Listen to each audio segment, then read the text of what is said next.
C Bansal. Professor Bansal obtained his Ph.D. with gold medal from India's premier institute, the Indian Agriculture Research Institute in New Delhi. After obtaining his Ph.D. degree in 1989, he pursued advanced research from Harvard University in Cambridge in the United States. Since his return from the US, he occupied eminent positions in ICAR, in the Department of Agricultural Education and Research by the Government of India, of Professor of Plant Biotechnology from 2004 to 2010 at IARI, New Delhi, and was a coordinator for national projects on transgenics in crops from 2006 to 2010. He was also the director of the National Bureau of Plant Genetics Research, National Bureau of Plant Genetic Resources in New Delhi from 2010 to 2016. Currently, Professor Bansal is Secretary of the National Academy of Agricultural Sciences and a member board of directors on the Global Plant Council. He was the first to become selected for the prestigious Norman Borlaug Chair for Crop Improvement by ICAR. He has contributed significantly in the area of plant biotechnology, has published over 150 research papers and book chapters. Professor Bansal's research findings and outcomes are cited and used in crop improvement programs by several laboratories and institutions globally. Professor Bansal has won several awards at national and international levels. To name a few, first, the highest award of the ICAR for an individual's contribution, the RAK Award. Secondly, an award of the Indian Science Congress conferred by the Honorable Prime Minister of India. The third is a Biotech Career Award given by the Rockefeller Foundation in the United States. He also received a recognition award of the National Academy of Agricultural Sciences and the prestigious Haryana Vigyan Ratna conferred upon by Honorable Government and Chief Minister of Haryana. In February 2019, Professor Bansal was awarded the second highest award of the National Academy of Agricultural Sciences by the Honorable Minister of Agriculture in the Government of India. Professor Bansal is a recognized popular science teacher and research guide. He has supervised over 20 doctoral students. Many of his students got national level awards, such as the Best Thesis Award of the ICAR and the National Young Scientist Award and the IARI Gold Medal. As director of the NBPGR, Professor Bansal was conferred upon the Research Leadership Award for his outstanding contributions in research, education, coordination, and management. We are highly honored to have Professor Bansal with us today, and it is my request to all of our viewers to please enjoy the opportunity to listen to him speak. We are now moving on to the interview section of today's webinar. Today is our 20th webinar of the series, and we are so happy that you have joined us.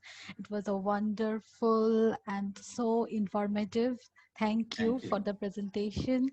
So, sir, just to know what you think about some things that I'm going to ask in the interview session. So first of all, my first question to you is that you have done amazing work in the field of functional genomics and gene discovery, plant genetic engineering, plant physiology, plant genetic resources, and so many works. And we would love to know how you built your career. Could you please enlighten us about your journey so far as a plant scientist? Yeah, well, I said before, that I had this passion of, taking science as a profession. And I must also say that after I did my graduation, I not that thought of becoming a scientist. Or even my parents, I would say that time parents also decide what their son should do. Mm-hmm. And maybe because of their influence or otherwise, I thought, our son will become a doctor.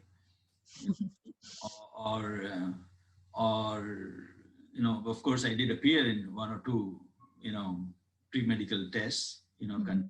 at the national level. Mm-hmm. I could not get selected. I was selected only for BDS, that is Bachelor of Dental Surgery, and I was not interested. That was my decision.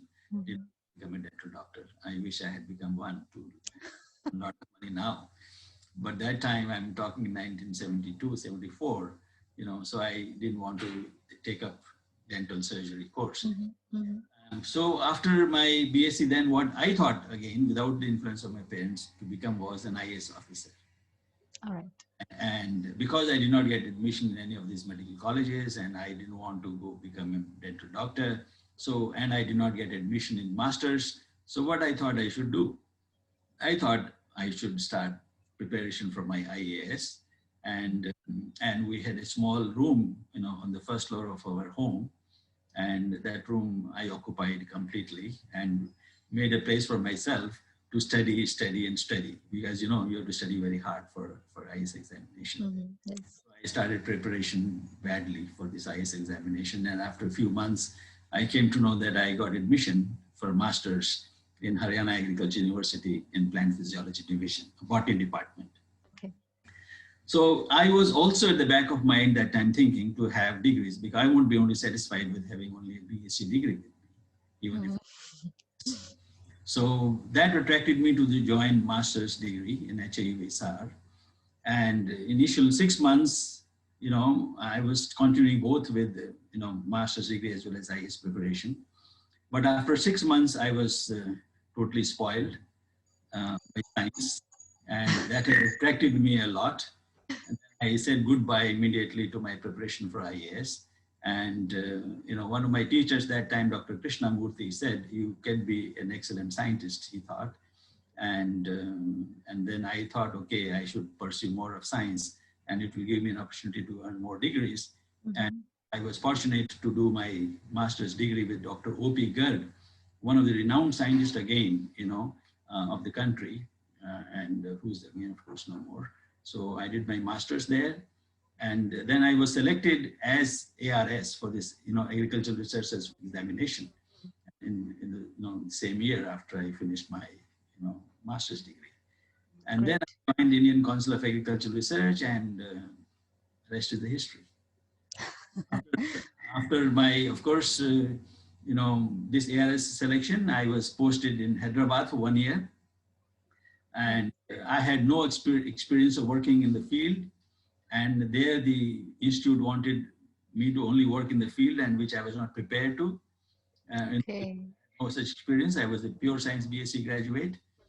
And but then, I got a transfer to CPRI Shimla, Central Potato Research Institute Shimla. Okay. And but then that was good in a way, because my 1 year got wasted in Hyderabad, where I was placed initially, my selection. So that 1 year wastage gave me a big kick that, you should not waste your time when you accepted position as a scientist. So then I started working hard. From there I learned, and after I joined my PhD of 7 years of my stay in Shimla, that was from 77 to 1984, I was in CPRI Shimla. 84, I came down for my PhD to Indian Agricultural Research Institute with Professor S.K. Sinha. So from there again, I further learned the advantage of hard work and analytical thinking as a scientist, Right. and then, of course, I developed more and more interest in science and developed more of passion, and then started thinking big, that how do you now go to a lab outside India, to one of the best universities. And the Department of Biotechnology gave me an opportunity, and fortunately I was accepted by the professor in Harvard University, which was not easy again, and so that actually then prompted me to go further and do all the science, which I could little bit contribute so far. Great. Do you think we should consider abiotic stress more seriously to ensure global food security during the times of climate change and global warming? Yes, of course, this is one of the areas where we need to contribute more, and we have not been successfully, actually speaking, given enough yet, for some of these areas which remain rain-fed. We have, of course, contributed, I would say, significantly in terms of, hybrid vigor or increasing the yield per se, no doubt, under optimal conditions of irrigation with enough of fertilizers, etc.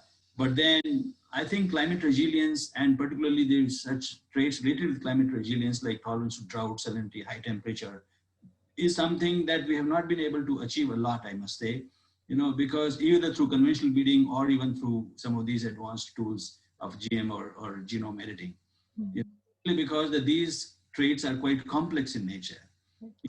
When you talk of breeders selecting for which trait, when we want to select for drought tolerance, or for high temperatures tolerance, this trait mostly is again the yield, advantage under those, conditions, but that's not a very good parameter, actually speaking, because those yield contributing traits, sometimes they differ depending upon under which environmental conditions, the crop is being selected for, is grown, because that environment keep changing every year, so therefore I think we need to, yes, make much more progress in this area. And now fortunately we have these facilities of phenomics, good phenotyping under controlled conditions. We have these tools of genomics, and we have all these tools, I said before, of developing genetically modified crops or genome edited crops. I think so in networking mode we can try to tackle and address these issues in a big way. I'm sure we can achieve a greater success. And I'm sure already there are signs, while we have all attempted to develop some of these, genetically modified crops with 1 gene or 2 gene or 3 genes, for various abiotic stress tolerant traits, but still there's not that big advantage we've still achieved under, large tracts and field conditions in any of the country. So you're right. I think this is one of the areas we must, invest more in a network mode, using all such tools and technologies around us, and see that we succeed. You have served as an officer on special duty, National Agricultural Higher Education Project, ICAR. Do you think higher education or education in general needs more focus on GM crops to encourage students towards GM crop research and to help develop scientific concepts about it? Actually speaking, in our country, leave alone GM crop science at the moment, we need a greater emphasis and focus on higher education itself. Oh, yes. We need to strengthen our approaches to have bright young students coming to agriculture field.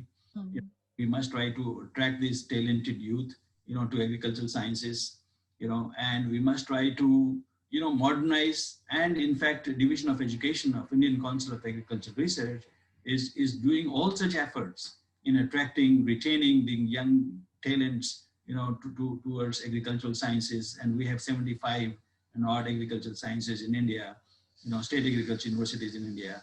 And this particular project you're talking about, it National Agricultural Higher Education Project, funded by World Bank and both Government of India. I was instrumental, as you mentioned, as OSD for only about 1 year.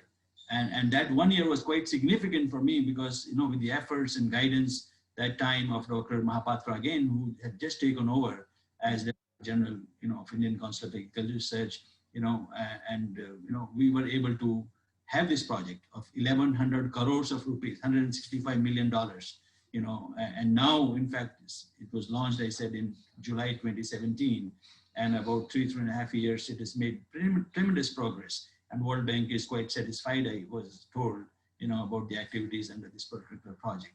So when we talk of, education in general is important, we must try to lay much more emphasis in India, because our economy depends to a quite large extent on agriculture, so we must try to have education, standards further raising high, excellence to bring into it, relevance, entrepreneurial skills as well, to have startups more in agriculture by some of these, agricultural graduates coming out from these universities.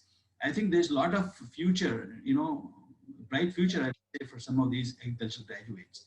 And then comes, of course, their involvement in using the tools of science and technology, whether it is genetically modified crop science, you talk about it, or genome editing. Yes, of course, we need, many more scientists. But then more than that, we need, when we talk of these advanced technologies, I again urge a political will and commitment, to have this sustainable agriculture, which is good for the environment, in the coming environment, it's important. So education is extremely important, and we must play as teachers as much big role as possible to help these students and communicate, the good science to the society at large, to these, state agriculture universities or educational institutions in the country. Wonderful. Sir, this is a similar question. You're this positive person, and what motivates you to work for the betterment of agriculture? Actually, what motivates me to work for agriculture is that we have just one life. Yeah. Okay. And our way of life is that you must make use of your life for the betterment of others. Okay, of course, including yourself first, you know. So having got all that knowledge, going through all those degrees I was talking to you about, Yeah. if you want to put some kind of a use of all that which is worthy of, you know, of contributing something, and you know, advantage of becoming a scientist is what? Advantage is that you are having a fresh thinking always and a passion of thinking new and doing something new. You know, Yes. that motivates you even, see, after you retire. I don't think a scientist will ever retire. If you are really a scientist, your thinking process will always continue, and you should have that passion. I would say youngsters have even a better prospect than what we had because of this technology around them, because of this internet, because of this closely knit up world, you know, a global village, and you know, and we try to communicate, you know, as much knowledge and disseminate it to those who need it more than us, you know, to make their life better, you know, in terms of providing a product or a technology or even communicating simply, you know. So there's a lot that one can gain out of what you've learned over the time if you pass it on. I said before, sharing is caring, you know. So I think we should all believe it more. And our Indian culture of life is always that we help each other more, you know. We try to, so from that passion, I have that kind of a feeling, you know, that if we can, really speaking, you know, can help each other in a networking mode, you know, and together if we make a progress, we all grow together, you know. So that's the passion, you know, which keeps me actually driving. And of course, I do learn from youngsters, from my students. I've learned a lot. I must say this, you know, some of these technologies, for example, I have no idea about bioinformatics tools and kind of information technology, you know, but then they are much ahead of you. And then you can combine, you know, these biological tools, biological science with information technology, or with bioinformatics, or with artificial intelligence. You know, we must have a concept clear that with our knowledge where we want to reach, you know. So you must dream big. You must have something in mind new, but I'm sure resources are there, you know, the intelligence is there, you know, the networking, the institutions are there, enabling environment, of course, need to be created, which is very important. Where we lack at times, I must tell you, in our Indian culture, you know, which is rather important for even doing better than the best. Talking about India and progress, you have initiated many research projects on transgenic crops. Do you think India is going in the right direction in developing in this field? Not really. We have already a bus. I must tell you this. Very frankly, I'm telling you, simply because I have witnessed in the last at least 20 years, we only have single BT cotton so far. I feel pity on myself and on those poor, I should not say smallholder farmers. Yep. They could have reaped the benefit, they could have harvested the benefit of many of these genetically modified improved crops. Now, what is keeping us back? I feel very bad about it. We are not certainly on the right path when you talk to me about the use of genetically modified technology or crops in India. Our Indian farmers, why should they not be giving those benefits? I can change my mobile every time, every day, a new version I can get, you know, of any such technology. I can buy a new laptop whenever I feel like. But why our farmers are not able to buy those new seeds with all those genetically improved traits? You know, for example, GM mustard. Why our farmers are not able to take the benefit of the GM mustard with hybrid vigor, using the same technology with which canola has been developed in Canada, and which is almost 100%, I believe, you know, used by the farmers in Canada, that kind of technology and that GM canola, what we have in India. But our farmers are deprived of this technology, of these hybrid seeds. Yes. So I think much more, you know, need to be done. And there, the role of scientists like you, youngsters, we should try to communicate it to the fullest possible through different ways of media, you know, that we should embrace this technology, we should accept, you know, and help our farmers grow this technology, of course, all through official means, and as much as possible, we should try to do it. Sir, Bangladesh is growing BT, brinjal, aubergine, eggplant, whatever you call it. Can India and other Asian countries use their safety data? Yes, very much. You know what? The whole world is a global village. If I find something safe, safety is tested by what? By laboratory tests. By making tests, doing tests on those material which we're consuming, which has been developed. If you do it in India, you do it in Bangladesh. And therefore, actually, I look forward to some kind of harmonization of all these regulatory, things across the world. But unfortunately, it is not happening. Yeah. Even I would say for genome-edited crops, that harmonization is needed.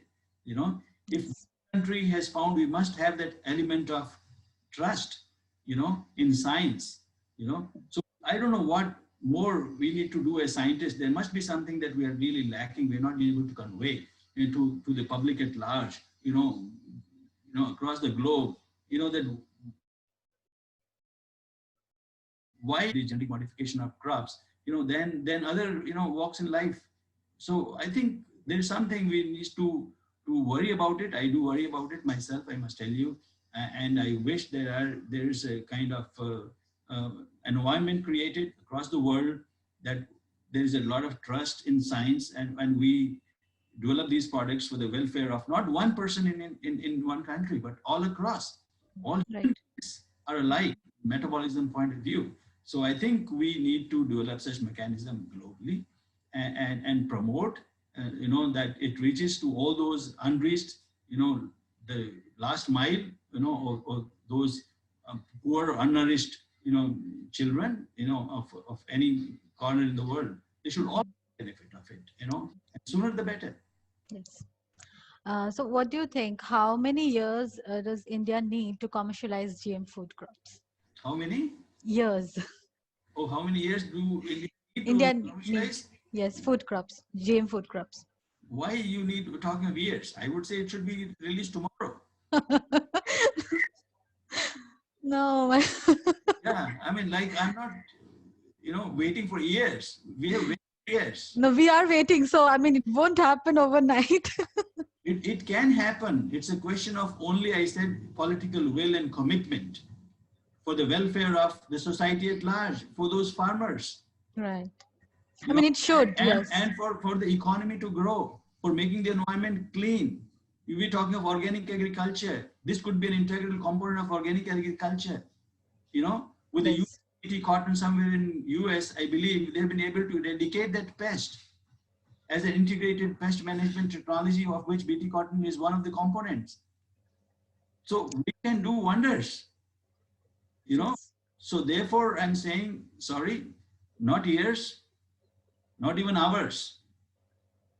We should do it more. Yeah. If you were talking to me as a scientist, as a citizen of India, as a concerned, responsible person, as a senior citizen also, if I may call myself. Yes, I would eat GM crops, no problem. Yes. All right. So, do you consider CRISPR crops as GMOs?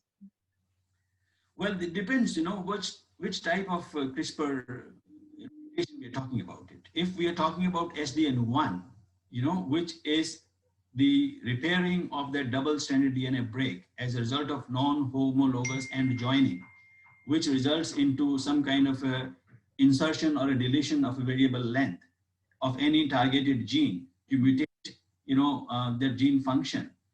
It should not be regulated at all. It should remain non-GMO. And moreover, such crops will be indistinguishable from those which have not been mutated, using this technology.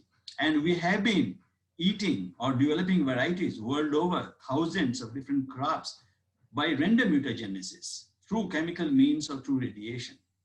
So this is even a better way of mutation. I'm talking about this NHEJ, non-homologous end joining of a double-stranded break caused by, this CRISPR-Cas9 technology. So that should remain a non-GMO. Even other one, that is SDN2, when based on homology-directed repair, if you are only mutating certain known bases, okay, or you are adding certain, kind of bases into it, into the existing, to make existing gene mutate or add a function, SD2 category. That should also remain, or should be treated, I would propose and suggest, as many other scientists are doing it. Many other countries have already done it, for example, US, as non-GMO. Yeah.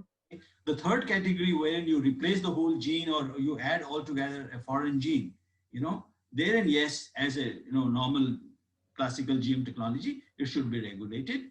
But there also the regulation should be minimal, because here we are targeting onto a particular predetermined location onto the genome, the integration even of a foreign gene, which was not possible or is not possible with our current use of genetic modifications, either through agrobacterial transformation or biological gun or otherwise. Because so far, whatever GM crops we have developed and consumed all over the world, they get integrated at random onto the genome, but here in this technology, even if that SDN3 allows you to have a replacement of a whole gene or insertion of a foreign gene, but onto a targeted location onto the genome. So there, yes, it should be regulated, but again, minimal regulation, I would suggest, as compared to the current regulation we are watching, or, through genetic modification methods. Right. Do you think anti-GMO campaigns are damaging or misleading and are the main reason for delaying our country's commercialization process? Actually, I would leave it to them to decide this. They are as intelligent human beings as we all are. And it's better if they comment on it. And if they feel they're doing right, and if it is helping, in better world or better society, I'm sure they would have reasons more to tell us about it. But as a scientist, what I told you before, that I would like to use these technologies in a very comprehensive and a responsible manner, and try to see that, yes, only the best products, the safe products, even at times safer than conventional bed products, reach to the market, to the consumers, to the society at large, which is our major focus of any advancement. Yes, I have noticed something, in many videos, in social media, that GMOs are sometimes, they mix up. They think that GMOs are like pesticides. I mean, the GMO and pesticides are something, similar things. Like, it's GMO free. Oh, it's good. So it's also just a label, it's GM free or no GMO, non-GMO. Like, it's a good thing. And I got it, Soma, what you're trying to say. There are people call some of these crops as pesticide producing crops. Yeah, in a way, pesticide, for example, BT cotton. What it produces, what is BT or that cry gene, what it is. It is from Bacillus thuringiensis, which is the source of this crystal protein. Yes. And this crystal protein has a role to play and cause havoc for that particular Lepidopteran insect or any other class of insect, depending upon which class of BT protein we're talking about here. So what we are expressing in a plant is not a pesticide. As I understand. Yeah. We are expressing in a plant a gene, a protein, which in this case, BT product is a cry gene, and it doesn't create any kind of a harm to human beings. We eat thousands of proteins from plant sources, from animal sources, from other sources, right? So similarly, this is one more protein. If I'm eating, let us say, BT papaya, okay, which is not there, of course, or if I'm eating corn, for example, or if I'm, eating, the seed oil of BT cotton plant, what I'm eating is the protein. Right. Right. Which we can degrade in our stomach. Right. And this protein is only harmful to a particular insect pest against which this has been developed. I mean, the technology has been verified, Even that protein will not kill another class of insect against which it doesn't work. Right. There are specific receptors for specific, proteins, against which from a particular class of these insects. So we don't have that receptor to which this particular protein, cry protein, will bind and therefore create any kind of a problem, which has been tested, I believe, a number of times as a mechanism of action of these BT protein, against insect pests. It only acts against a particular insect pest. So I think there should not be any such problem of, GM plants being treated as pesticide producing plants or otherwise. Yes, they have inbuilt resistance against those pests in the form of, this mechanism of action I described. That's okay. Yeah. Yeah, I hope people get it soon. Yeah, I Okay. hope so. Yeah. So Yeah. you have many strong international collaborations and responsibilities. How do you manage it? We try to manage it with ease. Because first of all, when you are networking, why only nationally, even nationally? And you can do that all with ease, provided you are very clear in your mind and thinking process, and you're confident, and you are trustworthy, and you are honest and sincere. Right. You can take any number of collaborations, networks forward with you happily, and that's what we scientists believe in, together, because no single scientist can really do whatever even I presented was at all not, I would say, contribution to a particular person as me. No, it was all because of the efforts of n number of scientists. When you talk of that big effort of wheat, scientists of National Bureau of Transgenic Resources, not only scientists, even those lab attendants, those laborers in the field, they all contribute as much as we do, even more than us. We have a defined role, each one of us has been out there for. Yes. So it is a contribution of some of those students, and I'm happy in a way they learn, we develop these human resources, they become professors tomorrow. So it's a collective effort together always, for anything, whatever we think. Thinking could be only yours, but when you implement it, it cannot be just yours alone. It has to be together in a network mode. So therefore, these collaborations, you learn quite a lot, and we must believe in collaboration, in a very honest and good collaboration always allows you to work better than doing alone. As scientists, I'm talking about. Yes, beautifully put. Sir, you are a reviewer for so many renowned journals. Can you give us some key takeaway messages to improve manuscripts? Well, I think one has to have, first of all, a good writing skill. Mm-hmm. And at times, before you start even writing, as I normally do, we try to make a story in your own mind. Okay. It should be very clear. So, and if you develop that kind of a habit of making a clear story in your own mind, putting all things together in the form of a story, then you start sitting and writing down, and of course, writing down in your own words, and as simple language as possible, no jargons to be used, okay, and sentences to be, kept small so that anybody can understand it easily. Not everybody can, understand English as we normally do. The medium of exchange of knowledge so far globally has been English, the part of the world. So not that everybody would intelligently enough understand it. So it's better that your message will go around to all those people who have, little less knowledge, for example, of that particular foreign language. For them, it's a foreign language. So therefore, try to, and of course, if somebody can assist you with regard to, editing it, from the English language point of view or otherwise, I think it should be fine. That's what I believe. And there should be clarity in your thoughts, actually, and you should try to see that, whether you are able to understand. Somebody else has to read through the whole paper. Yes. So whether they will understand it while they're reading, as if you are an outsider, yourself, and try to understand. Do you get that message so clearly? You understand that first, again and again. And then, just not you write it, leave it as I normally do for about a week or 10 days, come back to it, so you will find yourself your own mistakes. Yes. And then, so therefore it takes time, to develop a good manuscript. So I think there are people, of course, I'm not an expert, I would say, in this particular area. My papers have been rejected, of course, many of them. And we have revised so many papers. So I'm sure there are better experts out there and there are better, I think, material available to go through all this and to know more about it. But whatever I thought I knew, I just put before you. Okay. According to you, which sectors of plant science research will prosper in the near future? Which sector of plant science research? You know what? According to me, if we can win over two processes of plant sciences, and we can try to manipulate them at ease, I think that would be excellent.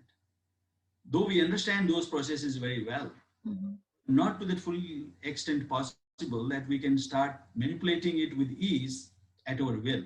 One is photosynthesis, by which we get all that radiation, from the sun and, from the air, and we can, capture more and more of the carbon and utilize it by the plants, and, that is one. And as a result of that, we can increase biomass. It can go for various other applications of energy production like biofuel, other food security, and of course, taking care of the climate change as well. And another is nitrogen. Through biological nitrogen fixation, even if we can have that, in our cereal crops or those non-leguminous crops, if we to incorporate at our will, through any method available, actually speaking, certainly conventional breeding is of course not going to work, which we know it scientifically, but what I'm saying, genome editing could be potentially very useful there, So if we can, according to me, understand fully well and try to not understand alone, but with an idea that we can try to manipulate it toward the advantage of plants' better growth with minimum resources of fertilizers, or even taking care of some of those issues related with carbon and climate change. Because nitrogen, we put more and more fertilizers in the form of urea, and when you synthesize urea chemically, it also adds to the climate change problems. So and of course. Rice could be, let's say, for example, 100% non-aerobic, or what do you call it as direct seeded rice. Okay. Direct seeded rice, aerobic, under aerobic conditions, without flood irrigation, can try to achieve those. Though there are already a lot of varieties, people develop, and I saw one trial in IARI where they're trying to have direct seeded rice. There are problems. But processes you talked about, I would suggest only photosynthesis and biological fixation to the fullest extent, if we can try to understand it from the way, from the angle of using it to our advantage. Yes. Okay, sir, how can bioengine.com contribute to updating people about GM crops based on scientifically? You're already doing excellent job. You're already doing excellent job. We would love to have some suggestions from you. This is number 28 series, seminar in the series, and I'm fortunate to be talking to you all, and I hope it will, slowly start making a bigger impact. And I'm very happy and congratulated they started a magazine online, which Jacinta mentioned, and I think this is excellent. You guys are doing very well.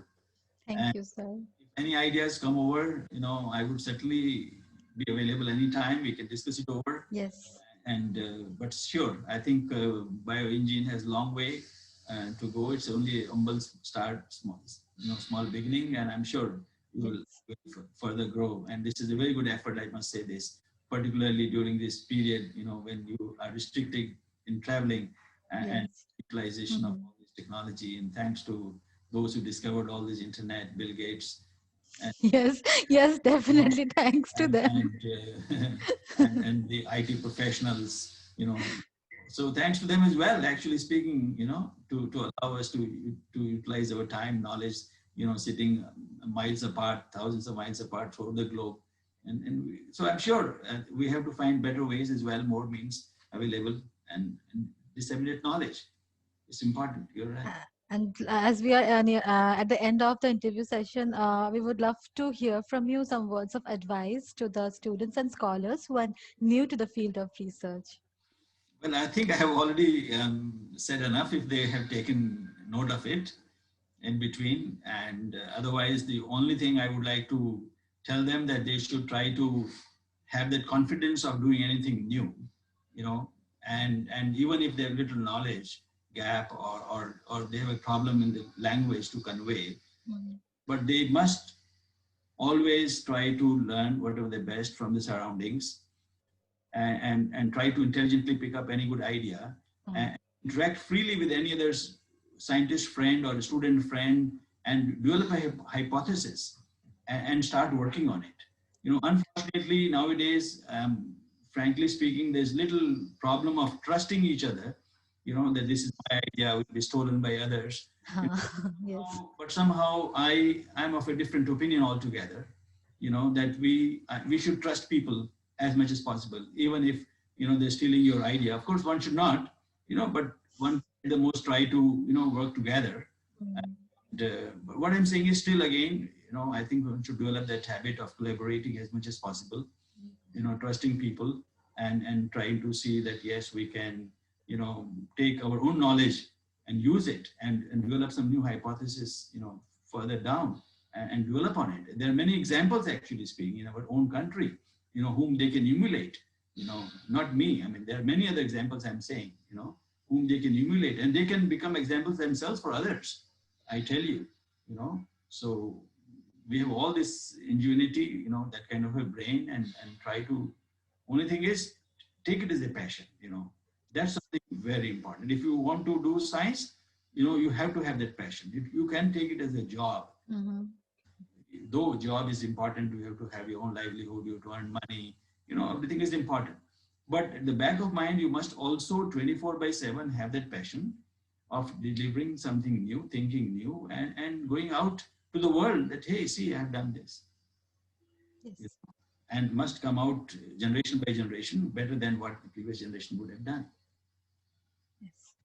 So thank you. It was beautiful hearing from you, and you have given such fresh perspective to our viewers, our listeners.